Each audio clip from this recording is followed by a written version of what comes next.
They say you don't feel old until one day you wake up and your body reminds you. But here's the thing.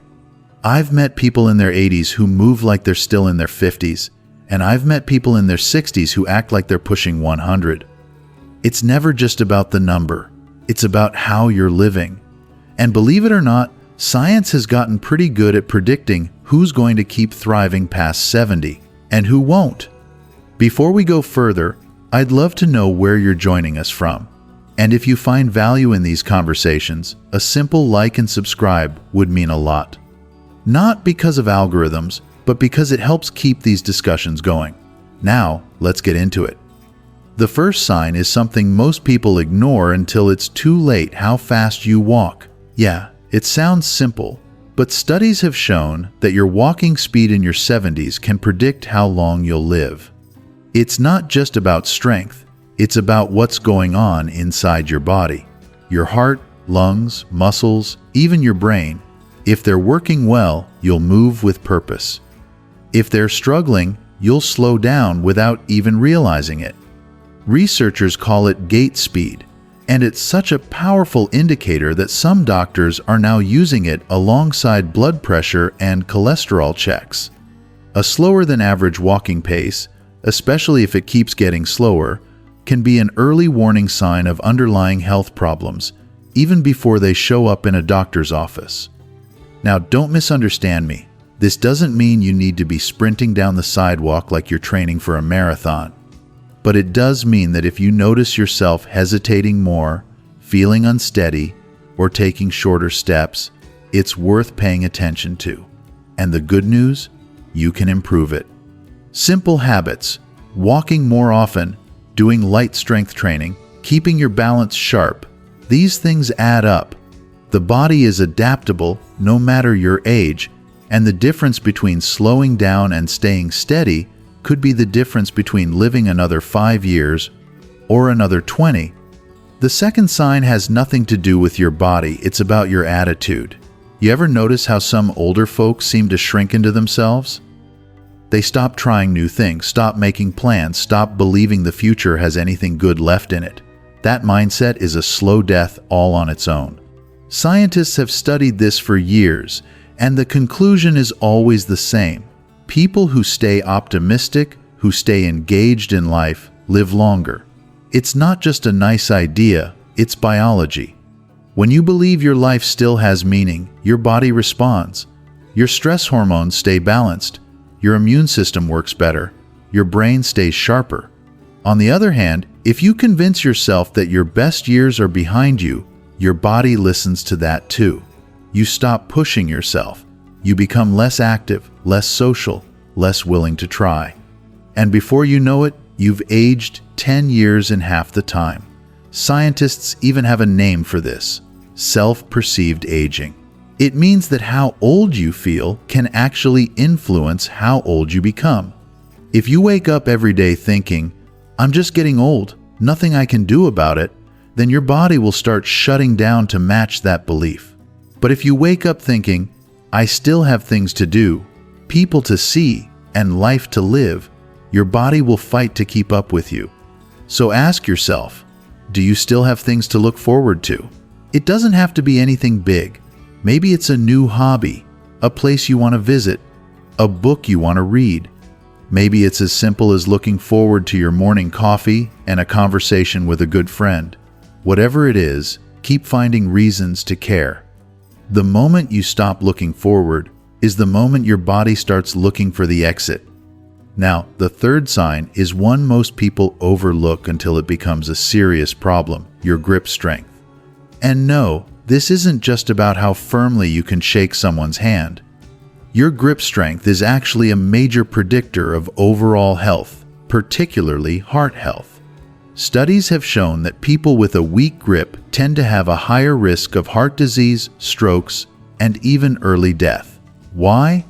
Because your grip strength reflects more than just your hand muscles, it's a sign of your overall muscle health, nervous system function, and even your circulation.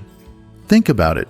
If your muscles are weak, it usually means you're not staying active enough. If your nervous system isn't firing like it used to, It could be a sign of declining brain health. And if your circulation is poor, your heart might not be working as efficiently as it should. Grip strength ties all of these things together, which is why doctors now use it as an easy test for overall health. The good news? It's also one of the easiest things to improve. You don't need a fancy gym membership.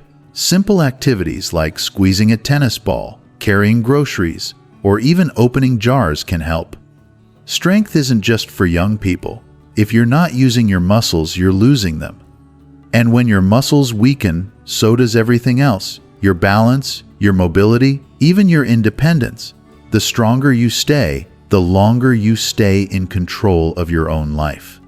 Now, let's talk about something most people don't realize affects their lifespan. How often you talk to other people. You might be thinking, what does that have to do with how long I live? Well, as it turns out, a lot. Loneliness isn't just an emotion, it's a physical state. When people feel isolated, their bodies go into a stress response. Cortisol levels rise, inflammation increases, and over time, this takes a serious toll on your heart, immune system, and even your brain. In fact, research has found that chronic loneliness can be just as bad for your health as smoking 15 cigarettes a day. Think about that. Not having regular, meaningful conversations can be just as damaging as lighting up a pack of smokes every single day. And the worst part? Most people don't even realize it's happening to them. It starts slowly. Maybe you stop going out as much. Maybe old friends drift away, or family gets busy. You tell yourself it's fine. You don't want to bother anyone. You get used to the quiet. But before you know it, weeks go by without a real conversation, and something inside you starts to shut down.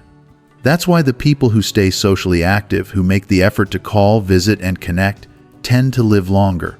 Their bodies don't fall into that chronic stress mode. Their minds stay sharper. And most importantly, they still feel like they matter.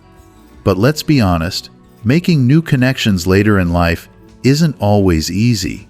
Friends move, loved ones pass, and it can feel like the world gets smaller with age.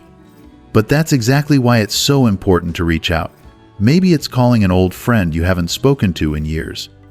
Maybe it's joining a local group, volunteering, or even just striking up a conversation with a neighbor. It doesn't have to be anything big. Just enough to remind yourself and the world that you're still here and you still have a voice. Now, the fifth sign might surprise you: how well you sleep. We've all heard that sleep is important, but after 70, it's critical. Poor sleep isn't just about feeling tired the next day. It messes with your body on a deep level. Your brain struggles to clear out toxins, which raises the risk of dementia. Your heart doesn't get the recovery time it needs, which increases the chances of heart disease. Your immune system weakens, making you more vulnerable to infections. And the worst part? Many older adults just accept bad sleep as part of aging. They assume it's normal to wake up every couple of hours or to feel exhausted even after a full night in bed. But here's the truth. Sleep problems aren't just part of getting older. They're often a sign that something else is off. Maybe it's stress, maybe it's diet, maybe it's an undiagnosed health condition. And the good news? They can usually be fixed. Simple changes like getting more sunlight during the day, avoiding screens before bed, and keeping a consistent sleep schedule can make a huge difference. And if those don't work, it's worth talking to a doctor. Because at the end of the day, if you're not sleeping well, your body isn't healing well. And if your body isn't healing, you're aging faster than you need to. Now, I want to mention something a lot of people avoid talking about: your sense of purpose. This is the sixth sign, and it's one of the strongest predictors of long life. Think about the people you've known who lived well into their 80s or 90s. Did they just sit around waiting for time to pass? Or did they have something that kept them going, something that gave them a reason to wake up in the morning? Scientists have studied this, and the results are clear. People who have a sense of purpose, whether it's taking care of grandkids, volunteering, gardening, even just being the one who feeds the birds every morning, live longer. Why? Because purpose keeps the mind active. It keeps the heart engaged. It keeps stress levels down and energy levels up. It gives life structure, even when work and family responsibilities start to fade away. And here's the thing. Your purpose doesn't have to be anything grand. You don't have to start a charity or write a book. It can be something small but meaningful to you. Maybe it's being the one who always makes coffee for your spouse in the morning. Maybe it's checking in on a friend every week. Maybe it's passing down your knowledge to younger generations. The point is, having something, anything, that gives you a sense of responsibility and connection can add years to your life. Now, we've talked about 6 powerful signs that predict how long you'll live after 70. But there's one more, one that brings everything together. And believe it or not, it's how well you handle change. Let me explain. Life after 70 comes with a lot of changes, some good, some hard. Retirement, losing loved ones, health shifts, moving homes, even just seeing the world change around you. And here's what the research shows. People who adapt, who roll with the punches instead of resisting, live longer. It's not just about emotional well-being. It's about physical resilience too. Stress is one of the most damaging things to an aging body. It weakens the immune system, speeds up cognitive decline, and puts constant pressure on the heart. And people who resist change, who dwell in the past, who refuse to adjust, carry more of that stress than they realize. Think about 2 different people. One gets older and says, "Things aren't the way they used to be. I don't like this new world. I don't like that people don't do things the way I did. I don't want to learn new things, make new friends, or try new routines." The other person says, "Things are different, sure, but I can still find joy. I can still learn. I can still be a part of life, even if it looks different than before." Which one do you think lives longer? The science is clear. The second person, the one who adapts, stays curious, and finds new ways to engage with life, not only lives longer, but enjoys those extra years far more. Now, handling change doesn't mean ignoring loss or pretending everything is easy. It's okay to miss the past. It's okay to feel sad about the things that have changed. But the key is not getting stuck there. Because the moment you stop adapting is the moment you start fading. One of the best ways to keep adapting is to keep learning. It doesn't matter what it is. Reading books, learning a new skill, trying a new hobby, even just having conversations with younger people about how the world is shifting. When you keep learning, you keep your brain sharp. And a sharp brain is one of the greatest predictors of a long, healthy life. But let's talk about something deeper. Because at the heart of handling change is something even more powerful, letting go of resentment. You ever notice how some older people become bitter? How they hold on to old grudges, old disappointments, old pains.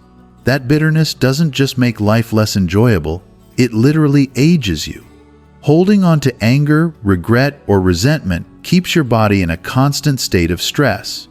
Your heart rate stays higher. Your body produces more inflammatory chemicals. Your immune system weakens. It's like carrying around a weight that never lets up. Meanwhile, the people who learn to forgive, who learn to let go, experience the opposite. Their stress levels drop, their sleep improves, their immune system stays stronger, and they live longer because of it. And look, I know forgiveness isn't always easy. Sometimes the hurt runs deep. Sometimes the past wasn't fair. But ask yourself, is carrying this with me making my life better? Or is it just making me older, sicker, and more tired? Because at the end of the day, resentment doesn't punish the person who hurt you, it punishes you. If you want to live longer, lighten your load. Let go of the things that don't serve you anymore. Make peace where you can. And if you can't, make peace with the fact that you don't have to carry it any longer. Now, let's take a step back and look at the bigger picture. We've gone over 7 powerful signs that predict how long you'll live after 70. Walking speed, a sign of overall health and longevity. Mindset, how your attitude shapes your body's ability to keep going. Grip strength, a simple but powerful indicator of heart and muscle health. Social connection, why loneliness is one of the most dangerous health risks. Sleep quality, how rest is a critical key to staying sharp and strong. Purpose, the secret ingredient that gives life meaning and adds years. Adaptability, why your ability to embrace change keeps you not just alive, but thriving. But here's the most important thing. These aren't just predictions, they're choices. If your walking is slowing down, you can improve it. If your mindset is dragging you down, you can shift it. If your social life has gotten quieter, you can reach out. If your sleep is suffering, you can work on fixing it. If you feel like you've lost purpose, you can create new meaning. If change has been weighing you down, you can learn to handle it differently. If resentment has been sitting on your shoulders, you can choose to put it down. Aging isn't about sitting back and waiting for life to take its course.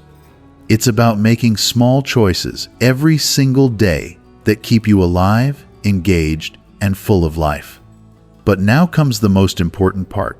What do you actually do with this knowledge? Because knowing these things is one thing, applying them is what truly makes the difference.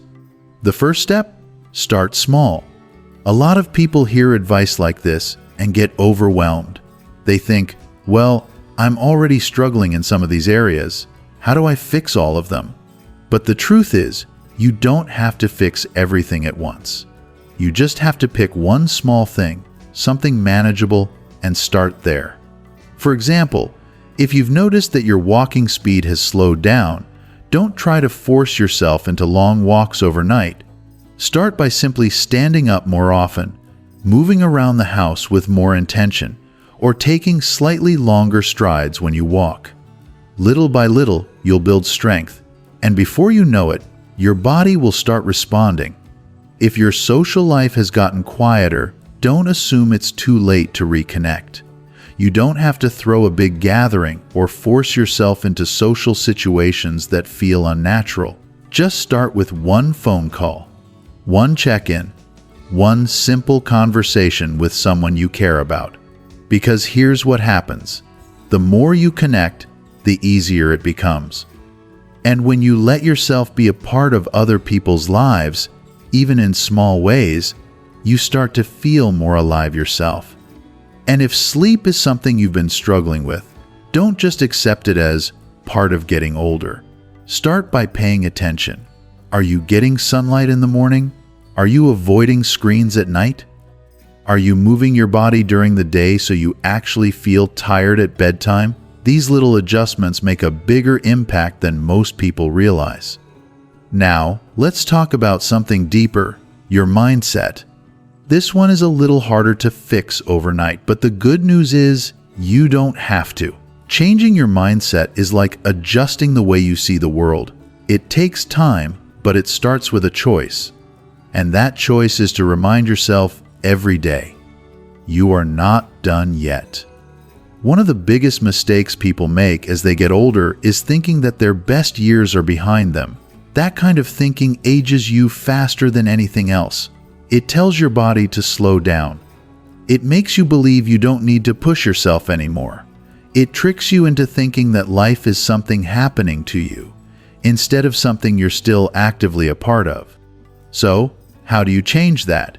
You actively look for things to look forward to. Maybe it's something as simple as planning what you'll cook tomorrow. Maybe it's setting a small goal, reading a new book, trying a new activity, taking a short trip. Maybe it's reconnecting with an old passion, music, gardening, storytelling. Maybe it's helping someone. Because having a role in someone else's life is one of the greatest ways to give yourself a reason to keep going. And that brings us to something just as important, staying adaptable. One of the biggest secrets to living a long and fulfilling life is knowing how to move with change instead of fighting against it. The world today is different from the world 50 years ago, and it's going to keep changing. The people who stay engaged, who stay curious, open, and willing to learn are the ones who stay mentally sharp and emotionally strong. That could mean learning new technology so you can stay in touch with family. It could mean being open to new ways of doing things instead of clinging to the past. It could mean letting go of the idea that aging means stopping, because the people who live the longest aren't the ones who sit back and watch the world pass them by. They're the ones who keep participating. And here's one last thing, something a lot of people don't think about until it's too late. If you want to live a long and meaningful life, don't wait for a health crisis to start taking care of yourself. Too many people wait until they have to exercise, until they have to change their diet, until they have to take care of their mental health. But the people who truly thrive in their later years are the ones who take action before they hit a wall. They listen to their bodies when the first warning signs appear. They don't ignore the small aches, the gradual slowdown, the creeping isolation. They stay ahead of it, and because of that, they stay ahead of aging itself. So, as we wrap this up, let me leave you with one final thought. Aging isn't about how many years have passed. It's about how many years you're still making the most of. If you're still here, you still have time. Time to move, time to connect, time to learn, time to let go of what's weighing you down and embrace what's ahead. Time to live. And if you found value in this conversation, let me know where you're joining from and share your thoughts. Because conversations like this aren't just words, they're reminders that none of us are in this alone.